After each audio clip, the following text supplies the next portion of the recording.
Good evening friends, welcome back to my channel.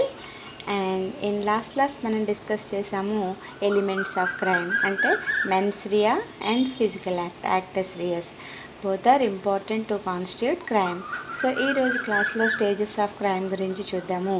So ప్రతి క్రైమ్లోనూ 4 stages involve అయి ఉంటాయి. One is intention and the other is preparation and third one attempt and last one commission. So ప్రతి క్రైమ్లోనూ ఈ 4 stages ఉండడం జరుగుతుంది. So ఒక్కో part చూద్దామా.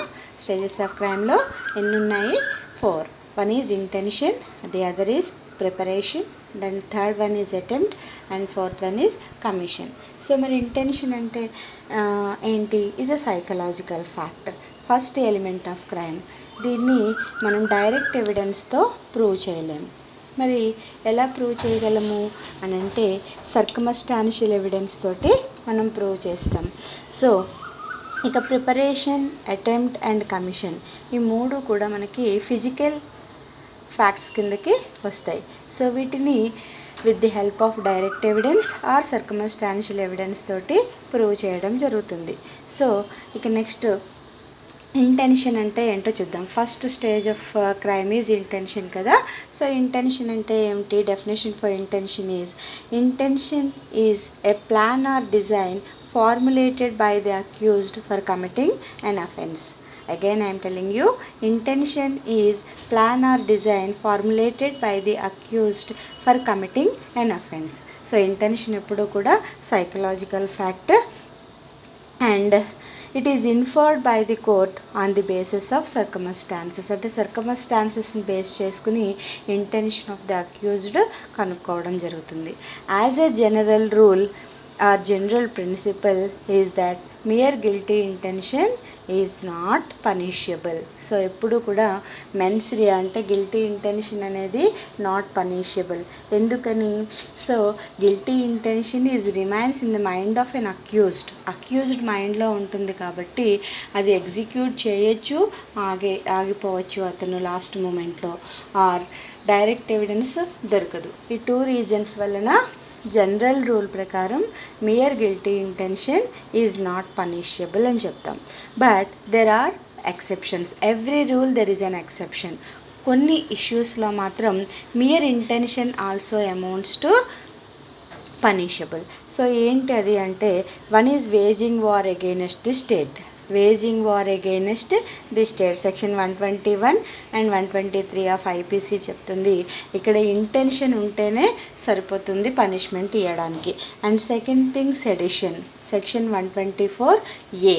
ఇక్కడ కూడా mere intention is enough to constitute crime. And third one agreement in criminal conspiracy. So criminal కన్స్పైరసీకి సంబంధించి agreement as per section 120B ఉన్నా కూడా mere intention is sufficient to constitute crime. And the last one is assembly of dacoits section 402. ఈ 4 ఆస్పెక్ట్స్లోనూ mere intention is sufficient. అంటే general rule ప్రకారం guilty intention is not punishable అని చెప్పాం కదా. So ప్రతి జనరల్ రూల్కి ఎక్సెప్షన్స్ అనేవి మనం చూస్తూ ఉంటాం. ఆ ఎక్సెప్షన్స్ కింద ఈ కండిషన్స్లో మాత్రం mere intention is sufficient to constitute crime. So ఇక నెక్స్ట్ స్టేజ్ ఏంటి? Preparation. Preparation means accused arranging the means to commit an offense is considered preparation. Again I am telling you, accused arranging the means to commit an offense is considered preparation. So మరి ఈ preparation ఎలా ఉంటుంది అని అంటే accused procuring weapons, vehicles, poison etcetera are considered to be part of preparation. So ఏవైతే means arrange చేసుకుంటాడో execute చేయడానికి తన గిల్టీ ఇంటెన్షన్ని, దాన్ని మనం ప్రిపరేషన్ అంటాం. సో ఇక్కడ కూడా జనరల్ రూల్ ఉంది. జనరల్ రూల్ ప్రకారం there is no offence is punishable at the stage of preparation. So at the stage of preparation is not punishable అని చెప్తాం. బట్ ఇక్కడ కూడా ఎక్సెప్షన్స్ ఉంటాయి.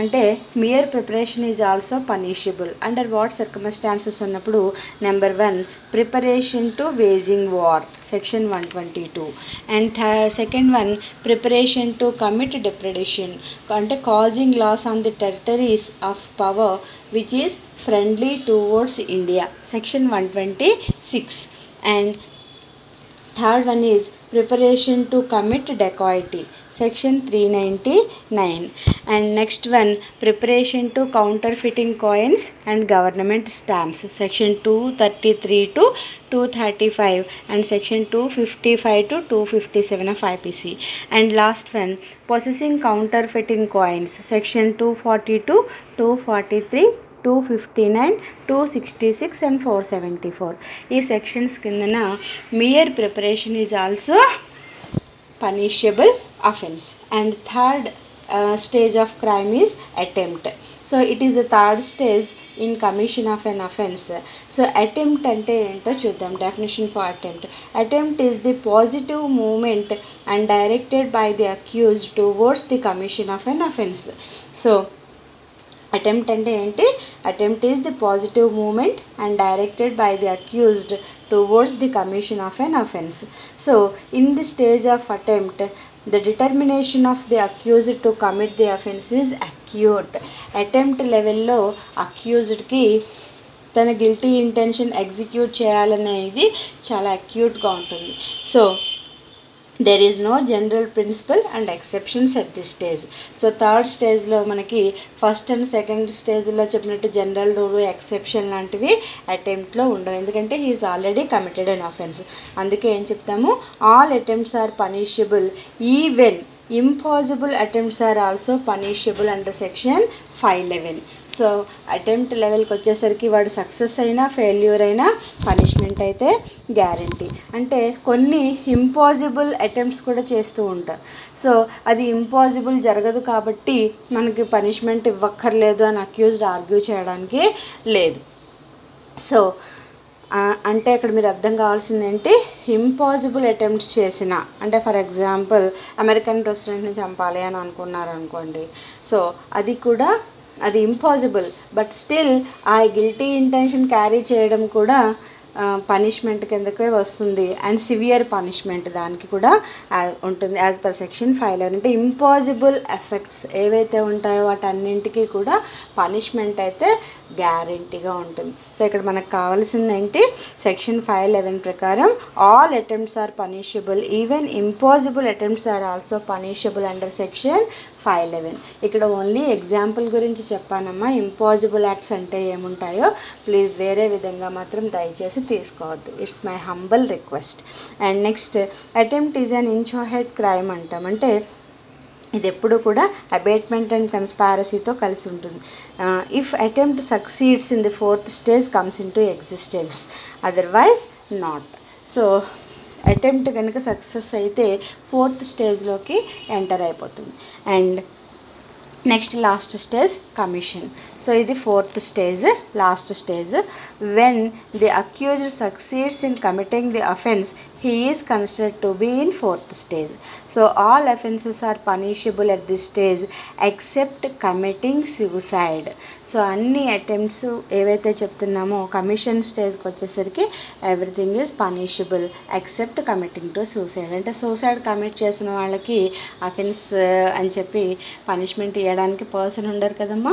అదే అటెంప్ట్ టు కమిట్ సూసైడ్ అయితే మాత్రం ఆ పర్సన్కి పనిష్మెంట్ అనేది ఉంది.